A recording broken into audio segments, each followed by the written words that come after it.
पारित हुई करके भी होगी बात।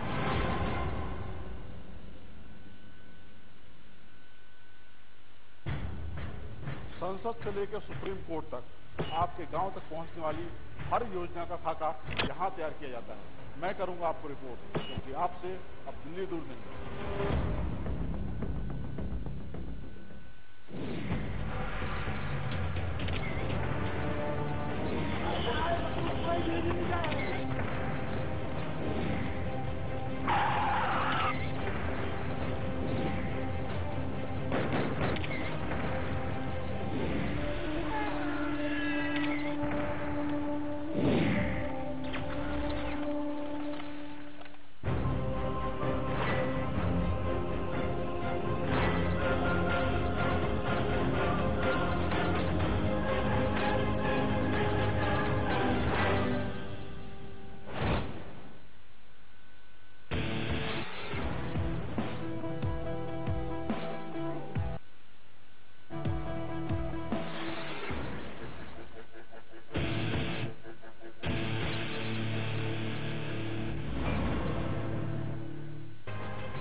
शहर से लेकर गांव तक, किले की प्राचीर से महल के गुंबदों तक, आपको रखे सबसे आगे, सबसे तेज।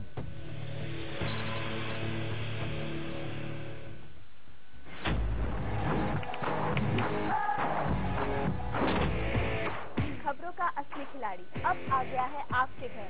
News express, Madhya Pradesh, Chhattisgarh.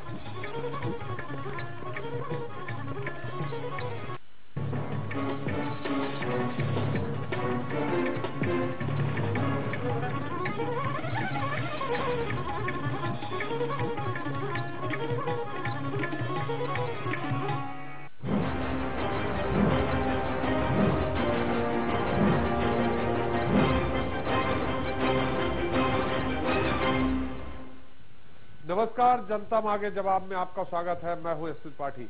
दोस्तों, देश की धमनियां कहे जाने वाली रेल मध्य प्रदेश में बेपटरी हो गई है। वजह है भीषण आग में इटारसी का इंटरलॉकिंग सिस्टम का खाक होना। रोजाना करीब 100 ट्रेनें रद्द की जा रही हैं या फिर उनका रूट बदला जा रहा है और इसका खामियाजा रेल मुसाफिरों को उठाना पड़ रहा है। आग क्यों लगी, कैसे लगी, इसका जिम्मेवार कौन है, यह शायद जांच के बाद सामने आ जाए। लेकिन आपदा प्रबंधन में माहिर होने का दम भरने वाले रेलवे RRI सिस्टम को दुरुस्त करने में अब तक फेल साबित हुआ है। 17 जून को लगी आग भले ही बुझ गई हो, लेकिन इसका असर अगले महीने की 22 जुलाई तक देखने को मिलेगा। यानी उम्मीद की जाए कि 1.25 महीने बाद हो सकता है कि इटारसी जंक्शन पहले की तरह काम करने लगे। ऐसे में सवाल उठना लाजमी है कि इंटरलॉकिंग सिस्टम में क्यों लाख हुए यात्री। कब होगी हादसे के लिए जिम्मेदार अफसरों पर कार्रवाई। हाईटेक रेलवे RRI सिस्टम सुधारने में अब तक नाकाम क्यों। जनता मांगे जवाब में आज जनता से जुड़े इस बेहद अहम मसले पर चर्चा करेंगे, लेकिन पहले 10 बड़ी खबरें।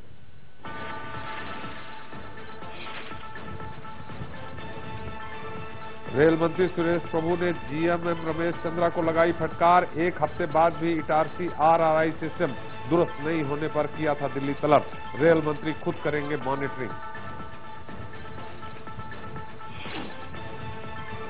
बीजेपी सांसद दिलीप सिंह भूरिया का निधन। गुड़गांव में मेदांता हॉस्पिटल में ली आखिरी सांस।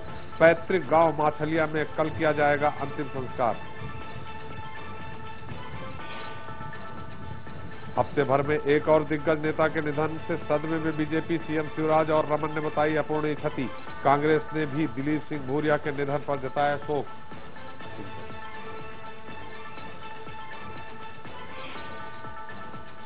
छत्तीसगढ़ में 31 जुलाई से शुरू होगा वृक्षारोपण अभियान। सीएम रमन का समीक्षा बैठक में ऐलान।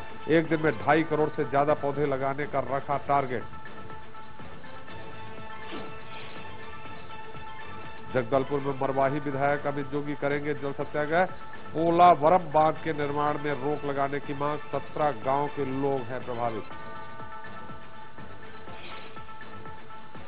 रायपुर नन रेप केस में 50 से ज्यादा संदिग्धों से पुलिस ने की पूछताछ। आईजी बोले मामला है पेचीदा।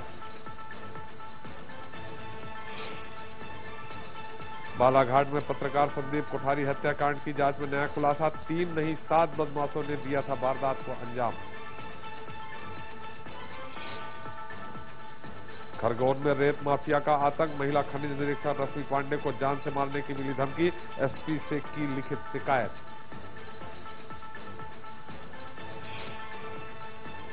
रायपुर के चिड़ियाघर में बद इंतजामी से मर रहे जानवर, 15 दिनों में 9 काले हिरण की मौत, प्रशासन ने दिए जांच के आदेश। और रायपुर में स्कूल और कॉलेज के सामने खड़े होने वाले मजनूओं की खैर नहीं, मंचलों पर लगाम कसने पुलिस ने शुरू किया ऑपरेशन मजनू।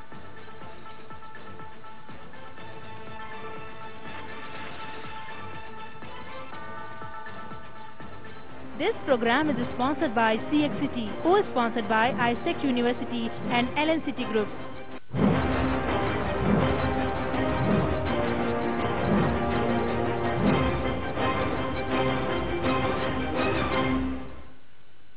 तो हादसे के हफ्ते भर बाद रेल मंत्री सुरेश प्रभु को सूबे की सनद आ ही गई।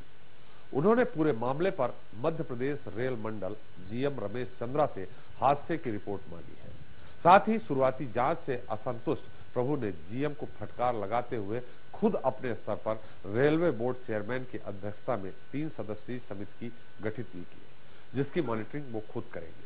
हालांकि इस हादसे में वो खुद और रेलवे मंत्रालय का क्या सीख ले पाएगा, यह कहना मुश्किल है। बहरहाल इटारसी अग्निकांड और उसके बाद कछुआ चाल से आरआरआई सिस्टम को दुरुस्त करने की रफ्तार ने रेलवे के हाईटेक होने की पोल खोलकर जरूर रख दी है।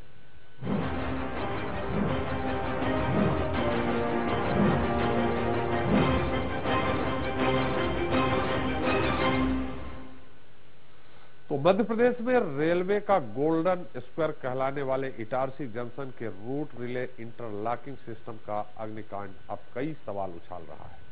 आपदा प्रबंधन में माहिर माने जाने वाले रेलवे ने अपने बेहद संवेदनशील सिस्टम को आखिर क्यों दुर्घटना के हाथों जाने दिया? कोई बात तो ऐसी है जिसे छुपाया जा रहा है, क्योंकि कुछ दिन पहले रेलवे इंजीनियरों की एक टीम ने सिस्टम के रखरखाव पर उंगली उठाई थी। पेश है हमारी एक खास रिपोर्ट।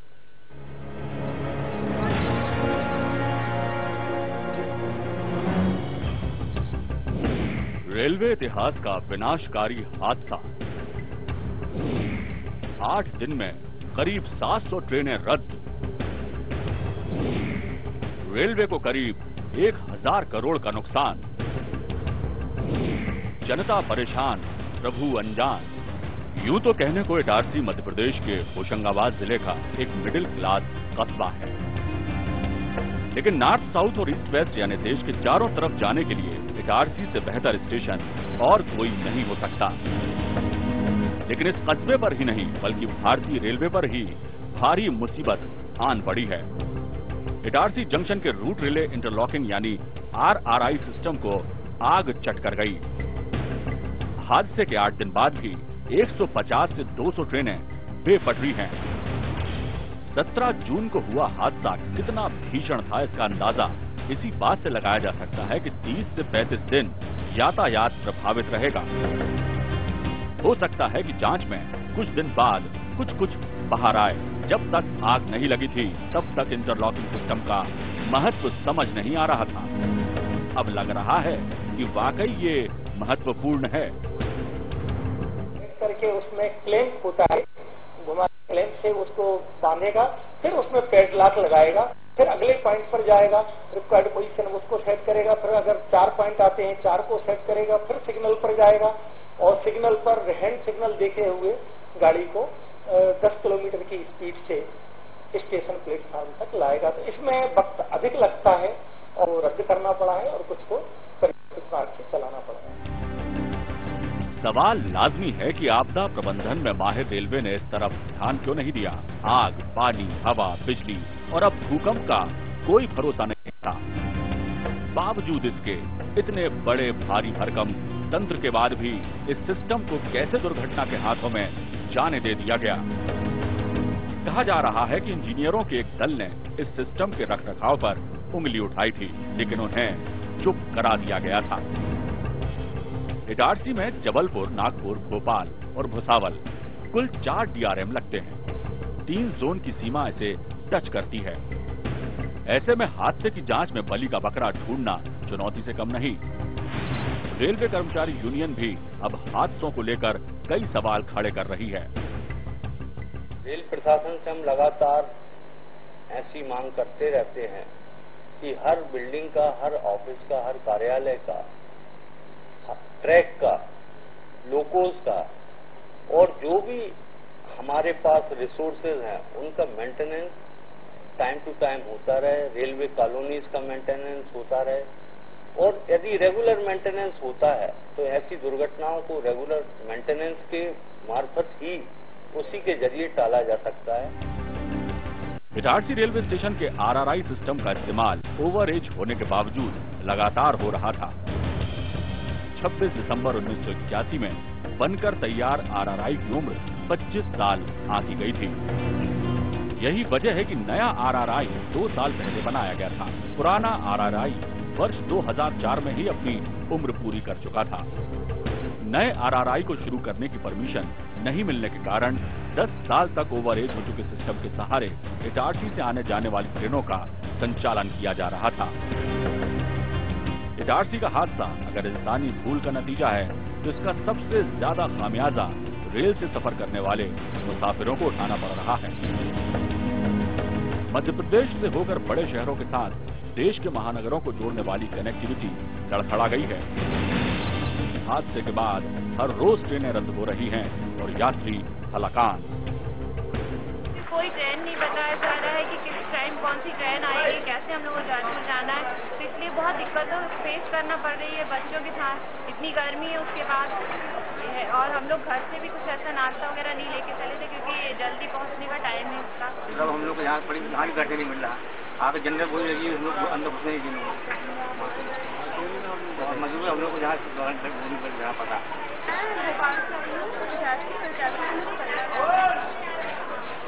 तो कब से आप ट्रेन का इंतजार कर रहे हैं?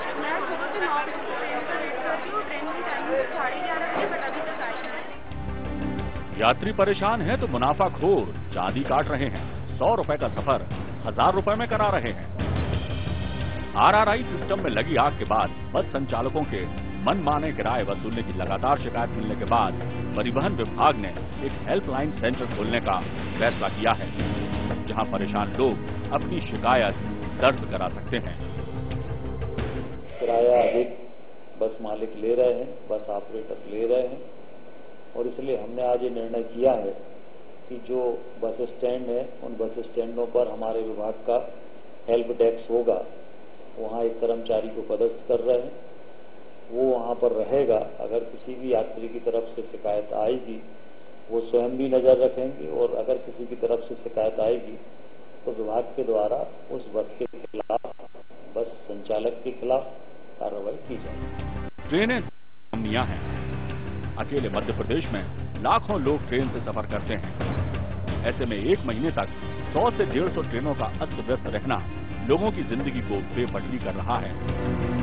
इटारसी हादसा रेल इतिहास की सर्वाधिक विनाशकारी घटना भी कहा जा सकता है।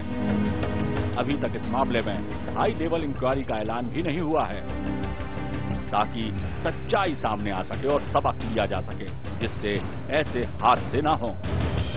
इटारसी से संजय दुबे, जबलपुर से कार्तिक अग्निहोत्री के साथ भोपाल से एक्सप्रेस रिपोर्टर अजय शर्मा।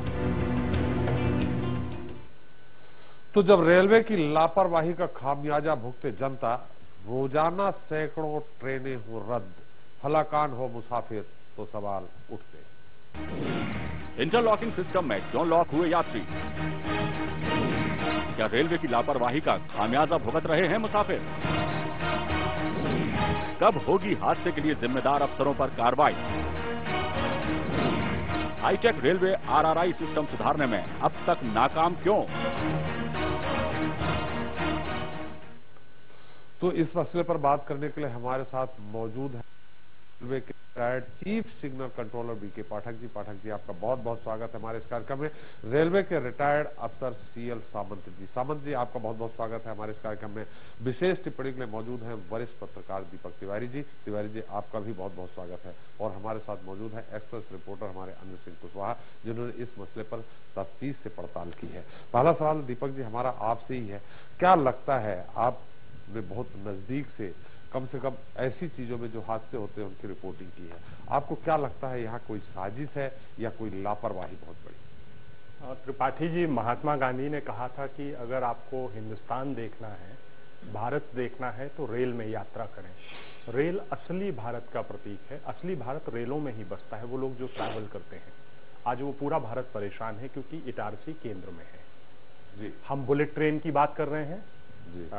इस बार बजट में उस पर बात हुई थी जी। हमारा देश मंगलयान भेज रहा है जी। प्रधानमंत्री ने उसको बधाई दी थी और एक सिग्नल सिस्टम जल गया, 18 तारीख को जला और आज इतने दिन हो गए। मुझे लगता है कि ये शर्म की बात है और इस शर्म में निश्चित तौर पर कहीं गंभीर लापरवाही है। और वो लापरवाही किसकी है, कैसी है? क्योंकि हम लोग घरों के अंदर लाइट जाने पर इमरजेंसी लाइट का प्रबंध रखते हैं, पानी अगर 2 दिन नहीं आएगा तो पानी का प्रबंध रखते हैं। जब हम घरों में ये रखते हैं तो रेलवे इतनी गंभीर चूक कैसे कर सकता है? और इस चूक में मुझे लगता है कि रेलवे का जो सिस्टम है उसको जिम्मेदार ठहराया जाना चाहिए। और एक अच्छी बात इसमें जो मुझे लगती है कि एक अच्छी लर्निंग भी है, कम से कम भविष्य के लिए। अब अगर इस देश में ऐसे कोई लूप होल्स हैं रेल में, टेलीफोन में, पानी के सिस्टम में, बिजली के सिस्टम में, तो कृपया करके समय है, जो नीति निहंता है, कर्णधार हैं, जो नेता लोग हैं, कृपया इनको ठीक करवा लिए। जनता कितनी परेशान है वो तो त्रिपाठी जी आपके इस चैनल ने ये मुद्दा उठाया है, अन्यथा मीडिया का भी इस पर ध्यान नहीं गया, जिसके लिए हम लोग भी दोषी है। तो कर्णधारों, मुझे लगता है कि इस तरफ ध्यान दो। भारत रेलों में बसता है, इंडिया है जो हवाई जहाज में चलता है। बिल्कुल सही कहा था दीपक जी। हम आपको और भी कुछ जानकारी देंगे कि कहां ये भ्रष्टाचार होता है और आपको भी ध्यान दिलाएंगे। एक बहुत बड़ा मामला सामने आया था, तत्कालीन सरकार के एक रेलवे मंत्री को एक ऑफिसर के द्वारा घूस देने का प्रयास किया गया था, जिसका मामला सामने आया था। मैं आपको बताऊंगा, ये वही अधिकारी हैं जो 2 अधिकारी मिलकर के ये तय करते हैं कि कहां पैनल लगना है और कहां नहीं लगना है, कौन लगाएगा। सिर्फ एक अप्रूवल देता है, एक तैनाती करता है। मैं आपको बताऊंगा, हमारे साथ पाठक जी हैं, जो चीफ कंट्रोलर सिग्नल रहे हैं। पाठक जी, आपको क्या लगता है, इतने दिनों तक आप रेलवे विभाग में रहे हैं, आप इसकी एक एक बारीकियों को जानते हैं। ये जो सामने आया है, जो हादसा आया है, आपको बिल्कुल ध्यान होगा कि ये 30 साल पुराना RRI सिस्टम वहां लगा था, जिसको बदलने के लिए 2005 और 6 में बाकायदे टेंडर हो गया था। एक बाहर की कंपनी थी, जिसको जर्मनी की कंपनी थी, जिसको टेंडर भी मिल गया था। 2010 तक इसको पूरा होना था, लेकिन 2 विंग, रेलवे की ही जो 2 विंग हैं, उनके आपसी तालमेल न होने के कारण वो नहीं लग पाया 2010, और आज इतना बड़ा हादसा हुआ। पाठक जी। सर, रेलवे के पास इतना ट्रैफिक बढ़ा दिया है कि ये जो इंटरलॉकिंग का काम करने के लिए हमको समय चाहिए, समय के लिए हम ब्लॉक देते हैं जी, तो ब्लॉक मांगते हैं कि कोई मोटर चेंज करना है। अब मोटर चेंज करने के लिए समय चाहिए, तो अपने पास इतनी गाड़ियां बढ़ा दी, रेलवे ने इतनी गाड़ियां बढ़ा दी है कि हमारे पास 1 मिनट का टाइम नहीं है कि हम उनको ब्लॉक दे सकें जी, टाइम दे सकें जी। इस कारण से मेंटेनेंस पूरा नहीं हो पाता है और लेकनेस शुरू से चली आ रही है जी। अगर हम उनको प्रॉपर टाइम दें और गाड़ियां रोक दें, जैसा कि अब हादसा होने के बाद इतनी गाड़ियां कैंसिल हुई है, अगर ये पहले ही इन गाड़ियों को कैंसिल करके और इंटरलॉकिंग वालों को टाइम दे दिया जाता तो शायद ये हादसा नहीं होता। जी पाठक जी, यहाँ सवाल ये उठता है कि 30 साल पुराना सिस्टम कोई भी होता, रख रखाव में कब तक चलाएंगे? 2010 तक जो टेंडर हुआ था, मुझे जो सीमेंस कंपनी है जर्मनी की, जिसको टेंडर मिल चुका था और उसको 2010 तक पूरा करना था। अब की ही रेलवे विभाग की 2 विंग, CST और एक दूसरी विंग, इनका आपस में तालमेल नहीं था, जिसके कारण वो 2010 तक पूरा नहीं हुआ। अगर वो हो जाता तो हो सकता है ये हादसा नहीं होता। सर, उसका मुख्य कारण बता चाहा हूं मैं आपको कि हमारे पास इतना ट्रैफिक, ऑपरेटिंग डिपार्टमेंट जिससे मैं काम करता था, हमारे पास जो हमारा सिस्टम है उसमें 1 मिनट का टाइम भी नहीं है कि 1 मिनट गाड़ी खड़ी हो जाती तो पीछे लाइन लग जाती है। और इटारसी जंक्शन जो है वो क्रिटिकल है बिल्कुल। नहीं पाठक जी, फिर माफ करिएगा, मैं आप उत्तर दे रहे हैं, मैं आपको बार बार रोक रहा हूं। ये सिस्टम RI जो अभी था, जो आग के हवाले हो गया, वो चलता रहता, उसके पैरेलल दूसरा सिस्टम लगाने की बात थी, वो लग जाता तो कम से कम अल्टरनेटिव, जैसे दीपक जी ने कहा कि हमारे घर में बिजली गोल होती है तो हम इन्वर्टर रखते हैं या इमरजेंसी लाइट रखते हैं, तो इतना बड़े रेलवे विभाग क्या ये अल्टरनेट व्यवस्था नहीं रख सकता था? क्या रख सकता था जी। और रेलवे के पास पैसे की कोई कमी नहीं है, रेलवे के पास बहुत पैसा है। और लेकिन सिस्टम का जो मुख्य ऊपर वाले हैं हमारे, उन्होंने क्यों नहीं किस कारण से ध्यान नहीं दिया इस पे, क्योंकि वर्कलोड इतना बढ़ता जा रहा है कि आज नई ट्रेन चला दी, फिर नई ट्रेन चला दी, इस कारण से वो इसमें फेल हो गया। जी त्रिपाठी जी, अगर आप मुझे अलाउ करें तो। जी पाठक जी बहुत सही बात कह रहे हैं। क्या है, पॉपुलेशन का प्रेशर एक चीज, और दूसरा पॉपुलिज्म, जो जिसको लोक हितकारी या लोक लुभावन फैसले देने के चक्कर में हर बजट में सरकारों का ये कोशिश होती है कि नई नई ट्रेनें जारी कर दो। आपका इंफ्रास्ट्रक्चर वैसा नहीं है। आज आप रोडों की हालत देखिए, कितनी गाड़ियां हो गई, कितनी कारें हो गई, पर रोड नहीं है। तो पहले रोड बनाइए, उसके बाद में कारें उस पर छोड़िए। तो पहले ट्रैफिक के लिए पहले रेल डालना चाहिए, जो एक लेमैन के रूप में मैं समझ पाता हूं। इंफ्रास्ट्रक्चर रेलवे का बिल्कुल जिसको कहें कि बर्बादी के कगार पर। और पाठक जी बहुत सही बात कह रहे हैं कि जब रुकेंगी नहीं रेलें तब तक उसमें सिस्टम कैसे ठीक किया जाए। बात यह है कि उतना समय तो मिले, एक रेल के पीछे दूसरी रेल लगी हुई है। आप देखिए भोपाल जैसे जगह में 15 साल पहले कितनी ट्रेनें थी, और आज जो ट्रेनें 15 वर्ष के अंदर हम अगर देखें तो दोगुनी से भी ज्यादा ट्रेनें आज भोपाल से निकल रही हैं। पटरियां वही हैं 2, एक पटरी अभी बीना और इसके बीच में पड़ी हुई है, और कितने वर्षों से वो बन रही है। हम लोगों ने इंफ्रास्ट्रक्चर पर ध्यान नहीं दिया। रेलवे के लिए नेताओं ने गंभीरता से नहीं लिया। मतलब ट्रेन अगर ज्यादा बढ़ाते हैं, उनकी संख्या ज्यादा करते हैं, तो पहले इंफ्रास्ट्रक्चर मजबूत करना था, उसके बाद उनकी संख्या को आगे बढ़ाना था। हमारे साथ CL सामंत जी हैं। सामंत साहब, आप भी रेलवे विभाग में एक अधिकारी के रूप में रहे हैं और आप बाद में आप रिटायर हुए हैं। आपको क्या लगता है इसकी जिम्मेवारी किसको लेनी चाहिए? और अभी तक सबसे बड़ी बात जो है कि कौन है जिम्मेवार? इतना बड़ा हादसा हो गया, अभी तक यही नहीं तय हो पाया है कि कौन जिम्मेवार है। आग लगी या लगाई गई? सावंत साहब, देखिए रेलवे इंडस्ट्री जो है वो एक सामूहिक टीम वर्क है जी। उसमें टीम के हर प्लेयर को खेलना पड़ता है जी। इसके विभिन्न विभाग हैं। एक ट्रैफिक रनिंग है जो केवल ट्रेन चलाता है, एक कंट्रोलर है जो ट्रेन को कंट्रोल करता है, एक सिग्नल विभाग है जो सिग्नल को ऑफ करता है। तो ये तो जांच का विषय है कि कैसे ये हादसा हो गया, लेकिन इस इंडस्ट्री में निश्चित है कि मेंटेनेंस की बहुत आवश्यकता है। तो सावंत साहब, बिल्कुल मेंटेनेंस की तो आवश्यकता सभी जगह होती है।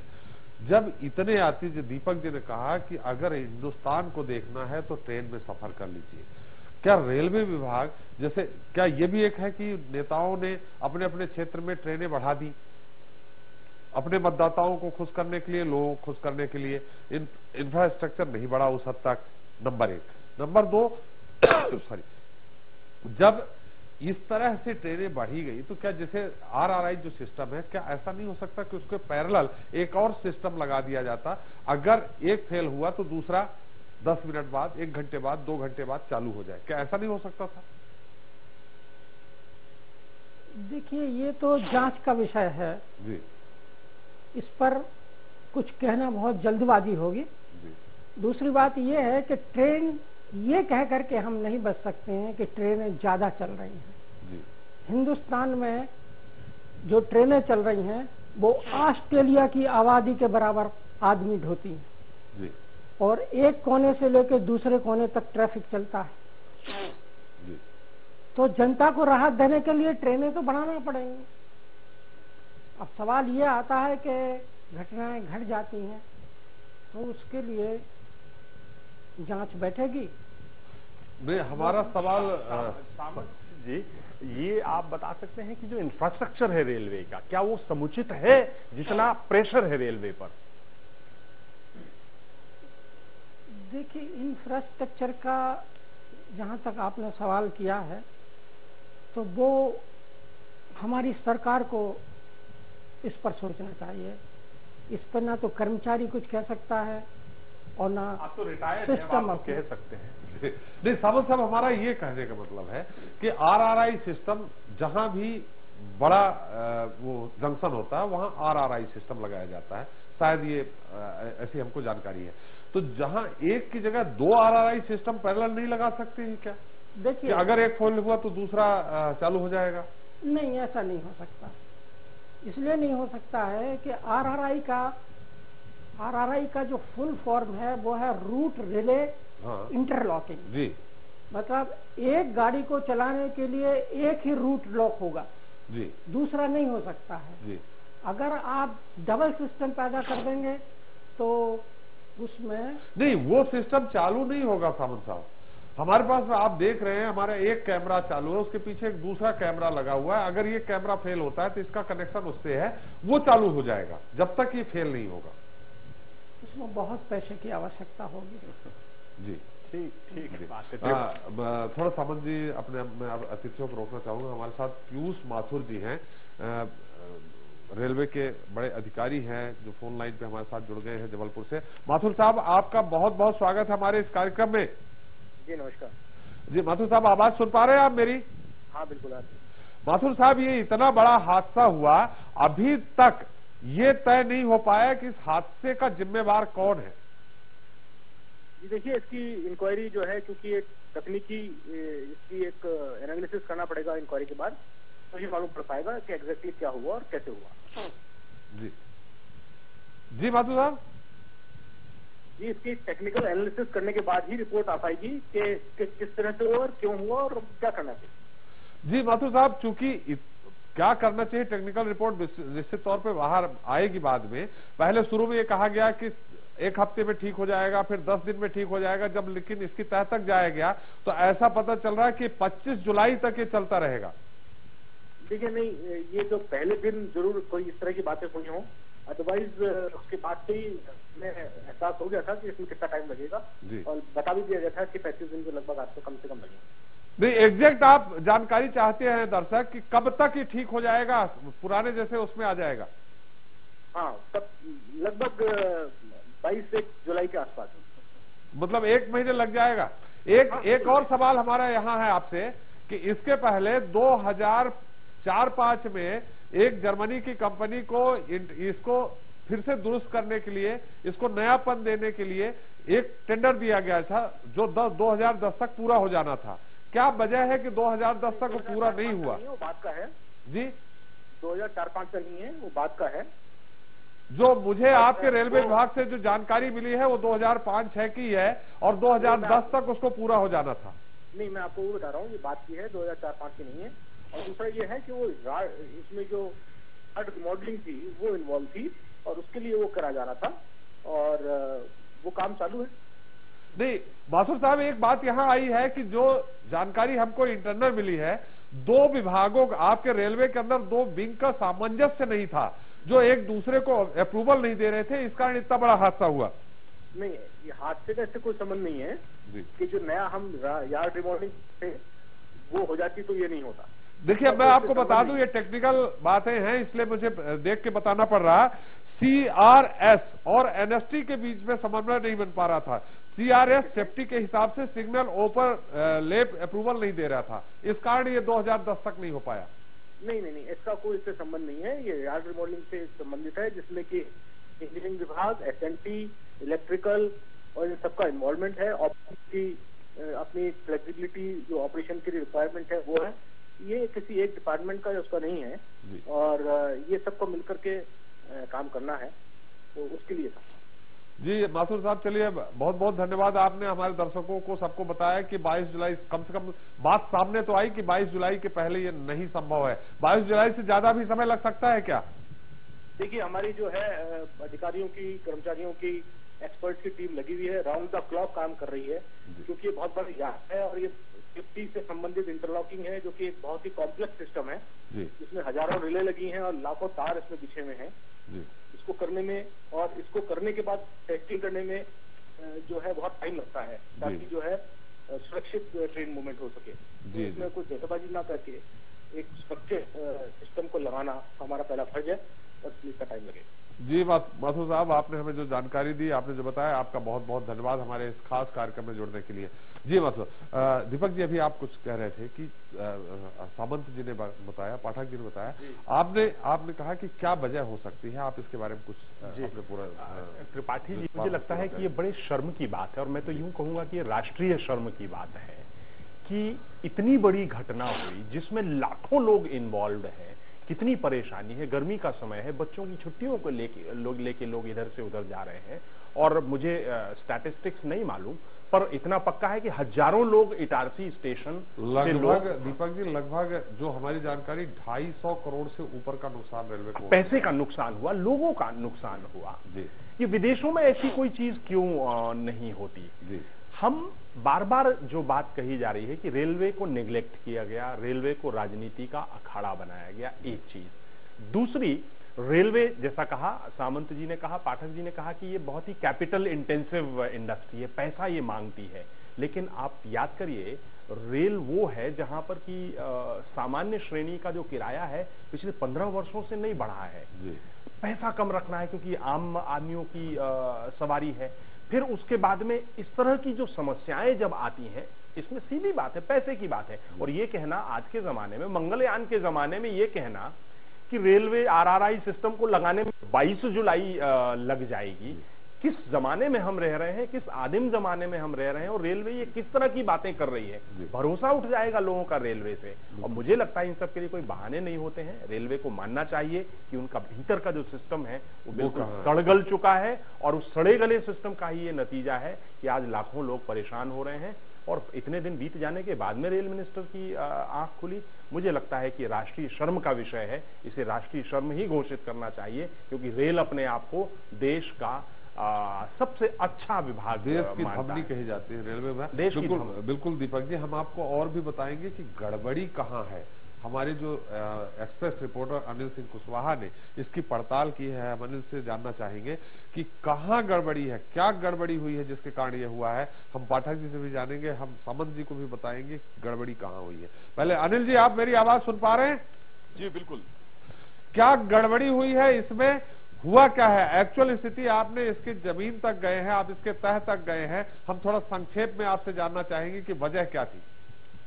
देखिए, हम रेल गेट उदाहरण का लेते हैं कि जो दिल्ली में जो तत्कालीन मंत्री थे पवन बंसल, 2013 में उनको 90 लाख रुपए घूस देने का मामला सामने आया था।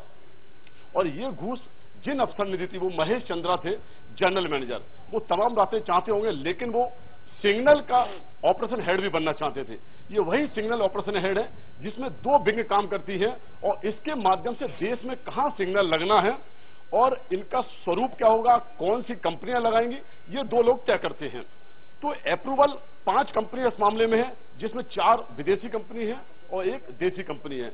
ये 4 जो कंपनियों को ये अप्रूवल देते हैं, उसके बाद फिर इन कंपनियों का काम होता है कि वो कैसे राज्यों में जाके, मंडलों में जाकर अपने ठेके पास कराएं। तो इसमें करोड़ों का जो ठेका होता है, उसमें कमीशन ऊपर से लेकर नीचे बढ़ता है। इस तरह की जांच में सामने आ रहा है। अभी इटारसी घटना जो सामने है, पुख्ता प्रमाण इस बात के हैं कि रेलवे जबलपुर के एक बड़े अधिकारी और चीफ इंजीनियर सिग्नल, इन दोनों के बीच में 2 दिन पहले झगड़ा भी हुआ है, और महाप्रबंधक जो भोपाल मंडल के वो मौजूद थे उस समय।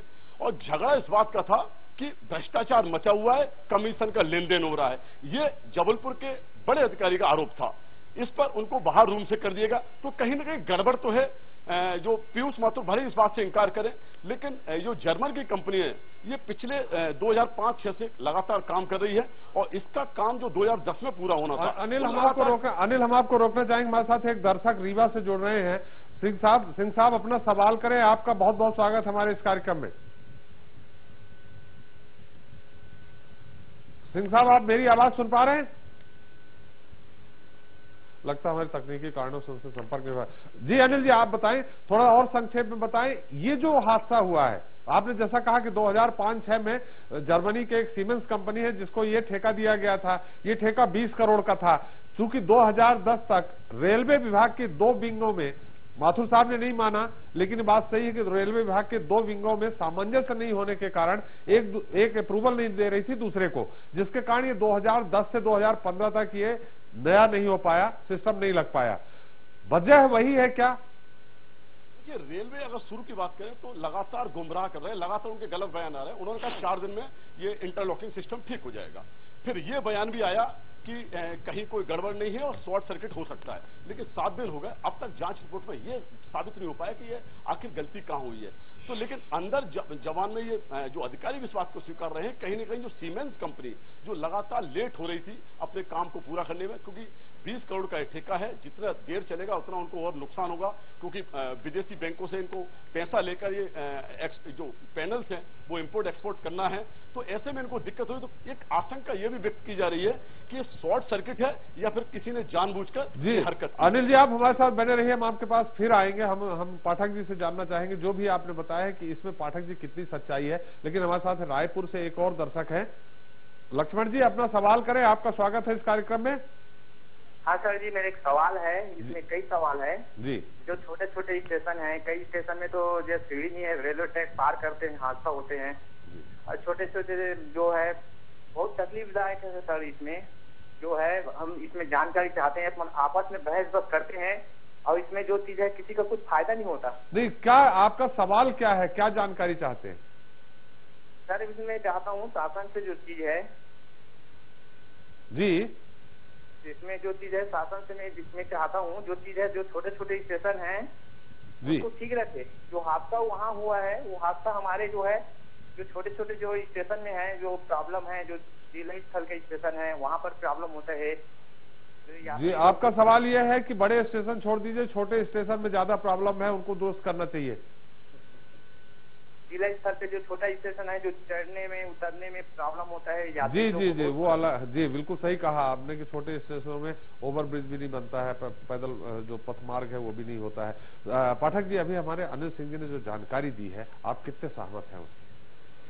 अनिल सिंह जी ने गहराई में जाकर विस्तृत बात की है, तो मैं उनकी सहमति मानता हूं कि उन्होंने जानकारी पूरी प्राप्त की है, और जहां तक जानकारी है वो सच बोल रहे हैं जी। अब ये ऊपर का मामला है जी, ऊपर बड़े लोगों ने क्यों नहीं ऐसा किया, अब उनको सबक लग गया। अब यही इंटरलॉकिंग जो बोल रहे 4 दिन में ठीक हो सकती थी, वो सही कह रहे हैं, ये 4 दिन में ठीक हो सकती थी जी। लेकिन कारण ये है कि अगर 4 दिन में हमने टेम्परेरी ठीक कर दिया जी है, और उनको दे दिया, ऑपरेटिंग को दे दिया कि आप गाड़ी चलाइए जी, इसके बाद जो गाड़ियों का मूवमेंट चलेगा उसमें कहीं भी सिलेक्टनेस आ गई और डिटेंशन हो गया, तो फिर आप ऊपर वाले फिर लड़ते हैं कि ये डिटेंशन एसएनटी की वजह से हुआ, ये सिग्नल डिपार्टमेंट की वजह से हुआ, ये ऑपरेटिंग की वजह से हुआ। ये ऊपर का जो झगड़ा है वो मतलब रेल को रोक दिया, रेल कई बार आधा 1 घंटे खड़ी रहती है, उसको लेके जी जी, उसको आपस में झगड़ते हैं कि वो तुम्हारी गलती से हुआ, तो वो कहता नहीं तुम्हारी गलती से हुआ। इस झगड़े में ये सब मेंटेनेंस नहीं हो पाता है, और सिग्नल डिपार्टमेंट को टाइम नहीं मिल पाता है कि वो बराबर मेंटेन करे, और इसमें कुछ नहीं है। आरआरआई अगर चाहे तो 1 हफ्ते में ठीक हो सकती है, क्योंकि जो अपन फील्ड में जो मोटर्स लगी हैं, जिनके ऊपर गाड़ियां जो मतलब पॉइंट लगते हैं, वो उसमें तो आग लगी नहीं है। लगी कहाँ है? रूट रिले इंटरलॉकिंग जो नीचे वाला सिस्टम है, जहाँ ये रिले लगी रहती है, रिले सिस्टम में आग लगी है। तो रिले अगर बदल के अगर उसको सिस्टम से जोड़ दिया जाए तारों से, तो मेरे ख्याल से कि जो बॉम्बे रूट की गाड़ियां हैं या नागपुर रूट की गाड़ी, क्योंकि नागपुर रूट की जो गाड़ियां आती है वो लंबा क्रॉसओवर पार करती है। जैसे बॉम्बे रूट की गाड़ियां प्लेटफॉर्म नंबर 1 से भोपाल की तरफ चली आएगी, बॉम्बे से आगे जबलपुर जाने, जबलपुर वाली गाड़ी के लिए ऐसे कि इसमें हर गाड़ी में एसी इंजन आता है बॉम्बे से, और इधर आगे बदलना पड़ता है। और वो इंजन कहाँ रखा कि साइडिंग में रखा, अब साइडिंग से निकाल के उसको लगाओ, तो उसमें तो बहुत टाइम लगता है मैनुअल में। तो मैनुअल को बचाने के लिए अगर चाहे तो धीरे धीरे एक ट्रैक दे सकते हैं, अगर चाहे। बिल्कुल चाहे, मैंने इच्छा शक्ति की कमी है। एक और पाठक जी, दीपक जी, आप भी इस बात को सुनिएगा। हम सामंत जी के पास भी जाएंगे। हमारे पास जो जानकारी, बड़ी जानकारी है, ये जो पैनल लगते हैं, मैं बता दूं, एडिशनल मेंबर सिग्नल और डायरेक्टर जनरल RDOSO, ये 2 लोग होते हैं जो तय करते हैं कि किस कंपनी को देश भर में ठेका दिया जाए या कहां पैनल लगाई जाए। एक अप्रूवल देता है तो दूसरा तय करता है, सिर्फ 2 लोग दीपक जी। और आपको बता दूं ये जो पवन बंसल जी वाला मामला आया था, महेश चंद्र मिश्रा, वही जैसे अनिल जी ने अभी हमको जानकारी दी कि वो मेंबर सिग्नल बनने के लिए उन्होंने जो भी उनके ऊपर आरोप लगा, मैं आरोप नहीं लगाता हूं, उनके ऊपर जो आरोप लगा वो यही आरोप है। पाठक जी ये बिल्कुल सत्य है क्या कि सिर्फ 2 लोग तय करते हैं? इतनी हजारों रेलगाड़ी जो वहां से निकलती है, सैकड़ों निकलती हैं, उनके जो इंटरलॉकिंग सिस्टम होता है उनके द्वारा उनको डाइवर्ट किया जाता है, उनके द्वारा संचालित किया जाता है। उस चीज को इतना सेंसिटिव जगह है, इतनी सेंसिटिव विंग है, उसके लिए सिर्फ 2 लोग तय कर देते हैं। उसका कारण है कि आरडीएसओ जो रहता है वो मेन मतलब सेफ्टी का सबसे, अब वो लिख के देगा, बिना लिखे नहीं देगा उसके काम नहीं चलेगा। मतलब आरडीएसओ को नहीं, हमारा सवाल यही है कि सिर्फ एक पहला एडिशनल मेंबर सिग्नल, दूसरा डायरेक्टर जनरल RDOSO, सिर्फ 2 लोग तय कर देती, सही है क्या? हाँ ये सही है दीपक जी। अब आप खुद भी, मैं आपकी इसमें टिप्पणी चाहूंगा कि सिर्फ 2 अधिकारी बैठ के तय कर देते हैं कि कहां, और जो छोटे स्टेशन, जैसा हमारे एक दर्शक ने भी पूछा कि जो छोटे स्टेशन है वो वहां पे ये RRI छोटा एक होता है, उसका कुछ दूसरा टेक्निकल नाम है, वहां 3 से 4 करोड़ रुपए लगते हैं। जो इटारसी का जैसे जो जंक्शन है उनमें 20-20 करोड़ का कॉन्ट्रैक्ट होता है। और एक बहुत बड़ा गड़बड़ झाला है, सारी RRI कंपनी लगाने वाली, एक को छोड़ दे, यहाँ के एक मेगा कंपनी है हिंदुस्तान की, बाकी सब विदेशों की है। माने आप उनका रेट क्या है इसका आकलन भी नहीं कर सकते। जी एक जो पत्रकारों के बीच में जो एक परसेप्शन है, भाव है कि रेलवे में ट्रांसपेरेंसी की कमी है। रेलवे विभाग में आप सामान्य तौर पर चले जाइए तो आसानी से कोई जानकारी नहीं देते जो ये कार्यक्रम देख रहे हैं, बल्कि सामान्य लोगों का भी, हालांकि वो अंग्रेजों का बनाया हुआ सिस्टम है, वहां पे जो सिस्टम से जो SOPs हैं उनकी बहुत स्ट्रांग है, स्टैंडर्ड ऑपरेटिंग प्रोसीजर्स जो हैं वो बड़े स्ट्रांग हैं, पर कहीं ना कहीं ट्रांसपेरेंसी की कमी है। और जो आपने बात कही कि 2 लोग मिलकर जब कर रहे हैं, देखिए जहां कहीं भी डिस्क्रिशन होगा, जहां कहीं भी स्वेच्छाधिकार होगा, वहां पर भ्रष्टाचार की पूरी संभावनाएं हैं। और चूंकि आपके रिपोर्टर ने अभी बहुत अच्छे से बताया कुशवाहा जी ने कि कैसे जो पवन बंसल वाले मामले में जो सज्जन थे वो ही आज यहाँ आके स्थापित हैं। तो इस जगह आने के लिए सब, फिर तो मामला बाहर आ गया तो सब अस्त व्यस्त हो गया। इस जगह पर वो आना चाहते थे जिसके लिए, तो इसका मतलब है कि ये बहुत ही इंपॉर्टेंट जगह है। और रेलवे में भ्रष्टाचार कोई नई बात नहीं है। रेलवे के जो ठेकेदार हैं, आप पाएंगे कि अक्सर सीबीआई के छापे उन पर पड़ते रहते हैं। रेलवे में ठेकेदारों का कार्टल है। रेलवे में जिस तरह से करप्शन ऑर्गेनाइज्ड हो गया है, खासतौर से जब कुछ एक विशेष प्रांत के कुछ मंत्री वहां पर लगातार रहे, जिन्होंने हार्वर्ड और तरह तरह के तमगे भी ले लिए कि वो सबसे अच्छे मंत्री थे, उन्होंने रेलवे को सुधार दिया। सच बात यह है, रेलवे को कॉस्मेटिक रूप से, ऊपरी तौर पर रंगरोगन की दृष्टि से सुधारा गया है। रेलवे जो पूरा जो सिस्टम है वो बहुत तत्काल आवश्यकता है। यही कारण है कि इस बार कोई नई ट्रेनें नहीं चलाई गई हैं। एक्सीडेंट्स को लेके, इंफ्रास्ट्रक्चर को लेके, सुरक्षा को लेके, रेलवे के अपग्रेडेशन को लेके पैसा खर्च किया जा रहा है, क्योंकि सच बात यह है कि रेलवे अति राजनीतिकरण के कारण रेलवे विभाग बहुत बुरी तरह से सड़ चुका है, अंदर बहुत सड़गल चुका है। उस पर तत्काल ध्यान देने की आवश्यकता है। देश को बुलेट ट्रेन की जरूरत नहीं है, इन्हीं ट्रेनों को ठीक करने की जरूरत है। और उससे भी पहले इटारसी का जंक्शन ठीक करने की जरूरत है, क्योंकि आपके दर्शक जानते हैं जो परेशान हुए हैं, कितने तकलीफ में हैं लोग। बिल्कुल दीपक जी, हम आपके पास फिर आएंगे। सामंत साहब, अभी मैंने पाठक से पूछा कि सिर्फ 2 बड़े, भले ही उनकी कितनी बड़ी पोस्ट हो, रेलवे सिग्नल मेंबर हो या जनरल मैनेजर हो, सिर्फ 2 लोग ये तय कर देते हैं कि किस जगह पे RRI लगना है, कौन कंपनी लगाएगी, किस तरह लगाएगी, कौन से पैनल होंगे। ये क्या सत्य है? आपसे भी मैं जानना चाहूंगा। देखिए, बात यहाँ जो हो रही है वो RRI की हो रही है। जी, सबसे पहली बात तो ये है कि RRI करता क्या है।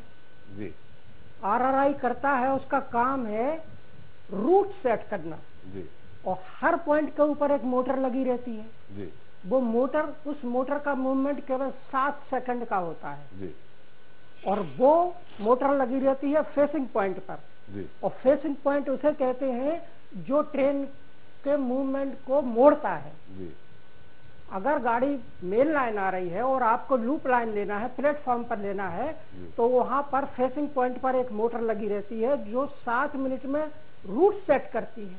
हाँ, जी। और रूट सेट होने के बाद RRI सिग्नल लोअर करती है। हाँ। तो अब सवाल ये है कि RRI में आग लग गई, तो जब तक करंट मोटर तक नहीं जाएगा पॉइंट ऑपरेट नहीं हो सकता है, गाड़ी का मूवमेंट नहीं हो सकता है।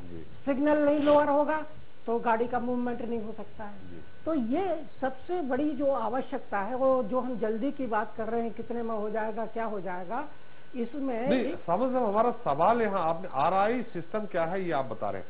हमारा सवाल ये है, हमने पाठक जी से भी कहा था, दीपक जी ने भी उसमें टिप्पणी की है कि सिर्फ 2 लोग, एक मेंबर सिग्नल ऑपरेशन और दूसरा डायरेक्टर जनरल RDOSO, सिर्फ 2 लोग ही ये तय करते हैं। ये लोग जहां तय कर देते हैं वहां RRI सिस्टम लग जाता है। किस RRI सिस्टम का फिर से उसको मरम्मत करना है, किसका नहीं करना, ये सिर्फ 2 लोग तय करते हैं।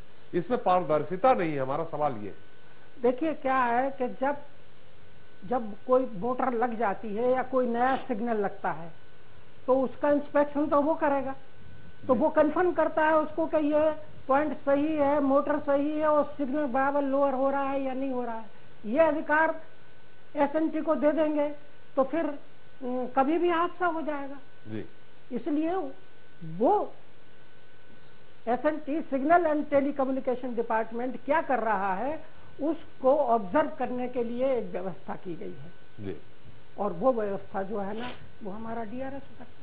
बिल्कुल सामंत जी, इसके पहले हमारी पाठक जी से और आपसे एक जनरल चर्चा हो रही थी इस प्रोग्राम शुरू होने के पहले। पाठक जी, बिल्कुल सच है कि अगर जैसा कि जापान में या दूसरे देशों में एक RRI सिस्टम वहां भी होता है, फेल होता है, तो उसके पैरेलल 1-2 RRI सिस्टम और लगाए जाते हैं। हमारे दर्शक जानना चाह रहे होंगे, जैसा कि आपने कहा ऐसा नहीं हो सकता है। हमारा ये कहना है कि उसके पैरेलल अगर ये सिस्टम खराब होता है तो जो आज महीने 1.5 महीने लग रहा है वो घंटे 2 घंटे 1 या 2 दिन में ठीक हो जाता है। सावंत साहब, ऐसा नहीं हो सकता है। इसलिए नहीं हो सकता है कि एक गाड़ी चलाने, इंडिया में जो ट्रेन चलाने का सिस्टम है वो है एब्सोल्यूट ब्लॉक सिस्टम। उसको अंग्रेजी में बोलते हैं एब्सोल्यूट ब्लॉक सिस्टम। इसका हिंदी में अर्थ ये है कि एक गाड़ी एक ही रूट पर चलेगी एक बार। अगर डबल RRI सिस्टम नहीं, एक अल्टरनेट की बात कर रहा हूं। अल्टरनेट अगर करेंगे आप तो जब आग लगेगी तब वो एग्जिस्टेंस में आएगा। हाँ। लेकिन अभी आग लगी। नहीं, आप हमारा सवाल थोड़ा सा, मैं सामंत जी माफी चाहते हुए पूछा, आपके पास एक घर है, अगर इसमें आग लग गई तो दूसरे घर में रहने चले जाएंगे, वो घर व्यवस्थित होना चाहिए। हमारा सवाल यही है कि RRI से जहां आज इटारसी में आग लग गई है, अगर उसके पैरेलल हम एक व्यवस्था कर लेते, जो आज आप पैनल, मैं आपको बता दूं दीपक जी, ये भी है एक बहुत बड़ा, भी अनिल के पास चलेंगे, कि जो पैनल लाए गए थे जो उसको दुरुस्त करने के लिए, मरम्मत करने के लिए, वो 4-5 पैनल थे, वो जल गए, जिसमें 2 जल गए, 2 अधजले हैं। वो अब पैनल लाने के लिए इतनी देर हो रही है। तो हमारा ये कि एक और सिस्टम अगर वहां रहता तो कम से कम 1 दिन 2 दिन में वो उसको हम फिर से ऑपरेट कर लेते। देखिए पैनल क्या करता है, पैनल कंफर्म करता है सिग्नल को और रूट को। पैनल सिग्नल को और रूट को कंफर्म करता है कि जिस गाड़ी को चलाना है उसी गाड़ी का रूट सेट है और उसी गाड़ी के सिग्नल हो रहे हैं कि नहीं हो रहे हैं। अगर हम एक और अल्टरनेटिव व्यवस्था कर देंगे तो सवाल ये उठता है कि सिग्नल को लोअर करने का पावर किसके पास होगा, रूट सेट करने का पावर किसके पास होगा जी। सवाल इस बात का उठ खड़ा हो जाएगा अगर इल्टर तो मतलब ये तय है कि हम RRI सिस्टम एक लगा हुआ है तो हम कोई उसकी पैरेलल व्यवस्था नहीं रख सकते। हम ये नहीं कि वो ऑपरेट हो जाए, व्यवस्था नहीं रख सकते क्या? बिल्कुल नहीं। अब इसके लिए तो ये इंजीनियर बता सकता है, कर्मचारी नहीं बता सकता इस बात को। लेकिन कर्मचारी इस बात को जानता है कि जो गाड़ी चला रहा है, ड्राइवर गाड़ी चला रहा है, जब ड्राइवर गाड़ी चलाता है तो सबसे पहले ये देखता है कि सिग्नल मेरा है कि नहीं है। यहाँ बात त्रिपाठी जी, एक चीज मुझे बार बार आश्चर्य होता, सामंत जी टेक्निकल बात कर रहे हैं और बिल्कुल ठीक बात कर रहे हैं, वो उसकी बात कर रहे हैं कि सिस्टम कैसे काम करता है। पर एक लेमैन के रूप में, एक सामान्य आदमी के रूप में, जैसे मैंने पहले उदाहरण आपको दिया था, आज के जमाने में जब हम मंगलयान पर पहुंच गए हैं, जब यहां बैठ के आदमी अमेरिका और लंदन की चीजें देख सकता है, वैसी स्थिति में हम ये बात करें कि हम एक वैकल्पिक व्यवस्था नहीं कर सकते थे, ये मुझे गले नहीं उतरती। वैकल्पिक व्यवस्था हो सकती है, पूरी दुनिया में वैकल्पिक पाठक जी हो सकती नहीं, बिल्कुल हो सकती है, एक नहीं दो व्यवस्था हो सकती है, लेकिन उसके लिए बस मन पैसे की कमी हो सकती है, लेकिन व्यवस्था सब हो सकती है। हाँ, तो इसका मतलब यह है कि जो रेलवे विभाग है, जो मंत्रालय है, रेलवे में बैठे हुए मठाधीश जो लोग हैं, नीति नियंता हैं, वो लोगों के लिए टेकन फॉर ग्रांटेड ले रहे थे। वो लोगों के लिए मान रहे थे कि अरे इनके लिए तो ऐसे ही चलता रहेगा, 25 दिन बंद रहेगी इटारसी में रेल, तो बंद रहे, कौन देखता, कौन सा अब आजकल कौन से नेता रेलों के अंदर चलते हैं। रेल नेता आजकल वैसे भी हवाई जहाज से चलने लगे। अब अगर बड़े आदमी जो दूसरी जगह है, तो छोटे आदमियों के लिए समस्या। तो कुल मिला के इस माइंडसेट की दिक्कत थी, और रेलवे को ये मानना चाहिए कि उनसे एक अक्षम्य गलती हुई है, और इसमें निश्चित तौर पर एक दो छोटे कर्मचारियों की नौकरी लेने का सवाल नहीं है, इसमें बड़े लोगों को जिम्मेदार ठहराया जाना चाहिए, और रेलवे को मानना चाहिए कि उनके पास में ये जो घटना हुई है वो उनके लिए बहुत शर्मनाक घटना है। पाठक जी, अभी हमारी आपसे इसके पहले ऑफ द रिकॉर्ड चर्चा हुई थी, आपने कहा था शायद जापान का, मैं आपके मुंह से सुनना चाहूंगा, आपने उदाहरण बताया था कि एक सिस्टम फेल हुआ तो दूसरा चालू कर दिया उन्होंने विदिन 1 आवर। सर, जापान में ऐसा हुआ था, उन्होंने विदिन 5 मिनट में दूसरा सिस्टम चालू करके, और आग लग गई थी उसमें भी, और ये सिस्टम वहीं से चालू हुआ था। ये सीमेंस कंपनी जो बाद में जर्मनी की आई है, जो इंडिया में लगा रही है, ये तो बात की है, पहले से जापान में इंटरलॉक के रूट सिस्टम चालू हुआ था, तभी स्पीड आई उनकी गाड़ियों की। हमारे साथ एक परेशानी ये आ रही है, हमारा कर्मचारी जो नीचे वाला है, जो फील्ड वर्कर है, वो इतना प्रेशर में है, इतना प्रेशर में है कि हम आपको बयान नहीं कर सकते। अगर वो 6 घंटे की नौकरी है, अगर वो आया खाना लेके टिफिन, तो अपना टिफिन नहीं खा सकता इटारसी स्टेशन पे। इटारसी स्टेशन पे एक पैनल इंचार्ज बैठा है ऊपर, जो आरआरआई में आग लगी है, वो सारा सिस्टम चलाता, उसके नीचे 8 एएसएम लगे हुए हैं, वो सिर्फ ऑपरेट करते जाते हैं कि ये गाड़ी लेना है, और एक एक मिनट की जानकारी हर सेक्शन से लेना पड़ती है उसको, कि कितनी गाड़ियां तुम्हारे पास है, नागपुर से कितनी गाड़ियां हैं, कितने बजे आएगी, खंडवा से कितनी गाड़ी आ रही, कितने बजे आएगी, मतलब भोपाल से कितनी गाड़ी, और उसके बाद प्लेटफॉर्म लिमिटेड है, प्लेटफॉर्म हमारे पास है ही नहीं, लिमिटेड प्लेटफॉर्म। उन्हीं प्लेटफॉर्मों पे हमें एडजस्ट करना है कि एक गाड़ी को इधर से निकालेंगे, दूसरी को ऐसे निकालेंगे, और लंबे लंबे क्रॉस ओवर है। अगर एक दफे नागपुर का हमने रूट लगा दिया, तो नागपुर की गाड़ी जब तक नहीं निकल जाएगी तब तक हम कोई गाड़ी चला नहीं सकते। तो धीरे धीरे धीरे अब इसको सिस्टम को सुधारा जा रहा है, इसीलिए देर लगा रहे हैं कि भैया देर लग जाए तो अच्छा है, लेकिन जब काम बने तो सुचारू रूप से चलने। लेकिन वैकल्पिक व्यवस्था दीपक जी जो होने में एक लाखों में है आरआरआई सिस्टम सब पूरे देश भर में, वैकल्पिक व्यवस्था अभी से अगर करेंगे तो हमें लगता है 1 साल 2 साल 3 साल में ये पूरी कर सकते हैं। अनिल जी, हमारा आपसे आखिरी सवाल है, हम आपसे ये जानना चाहेंगे आज क्या हाल चल रही, जैसे वहाँ आपके विभाग में, रेलवे विभाग में, आप वहां भी गए, वहां की पड़ताल की, कि जब वो रेल मंत्री प्रभु जी ने कहा अभी तक कोई जिम्मेवारी तय नहीं है कि किसके कारण हुआ, कौन है जिम्मेवार व्यक्ति, तब वो मैं जानना चाहूंगा कि रेल मंत्री सुरेश प्रभु जी ने किस तरह लताड़ लगाई लोग। बिल्कुल, रेल मंत्री ने साफ तौर पे कहा है कि 7 दिन हो गए, अब तक ये पता न कर सके कि कौन जिम्मेदार है, और यही कारण है कि जो रेलवे डीआरएम ने जो पैरेलल कमेटी बनाई थी, उसके ऊपर अब रेल मंत्री ने उच्च स्तरीय कमेटी बना दी है, और ये पूरे मामले की जांच करेगी।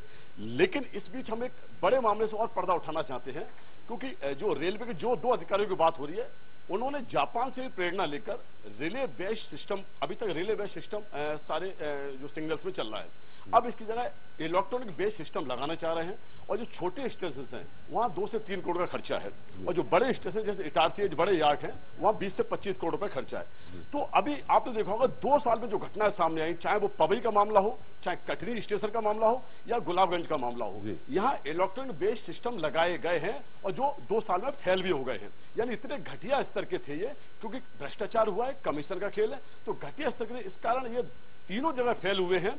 और गुलाबगंज की घटना है कि एक साथ सारे सिग्नल ग्रीन हो गए। अब ग्रीन हो गए, इसका मतलब है कि सिग्नल जो ट्रेनों को हरी झंडी है, तो ऐसे में अगर जो एक ज्ञान गंगा एक्सप्रेस ट्रेन वहां से गुजर रही थी वो अगर क्रॉस नहीं करती तो एक बड़ा हादसा हो सकता था। तो कुल मिला के कह सकते हैं नया सिस्टम जो लाने की बात रेलवे अब कर रहा है, जिसमें करोड़ों अरबों रुपए खर्च होंगे, उसमें भी कहीं ना कहीं ये भ्रष्टाचार की जो इससे इंकार नहीं कर सकते, क्योंकि जो तकनीकी तौर पर सामने आ रही बात है कि पार्ट जो कमजोर आ रहे हैं, कहीं ना कहीं घटिया क्वालिटी इस्तेमाल हो रही है। तो ये 3 उदाहरण सामने और देखे गए हैं। मतलब हजारों लाखों यात्रियों के लिए करोड़ रुपए, 3 करोड़ का अगर सिस्टम है, उसमें ज्यादा से ज्यादा कमीशन 1 करोड़ खाया जा सकता है।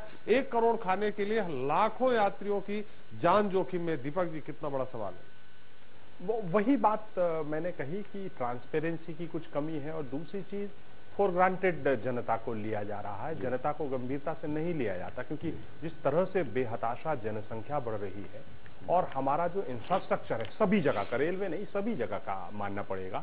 आप देखते हैं कि कई बार जहां पर अचानक भीड़ हो जाती है वहां पर मोबाइल काम करना बंद कर देते हैं, मोबाइल में कॉल ड्रॉपिंग हो रही है। क्यों?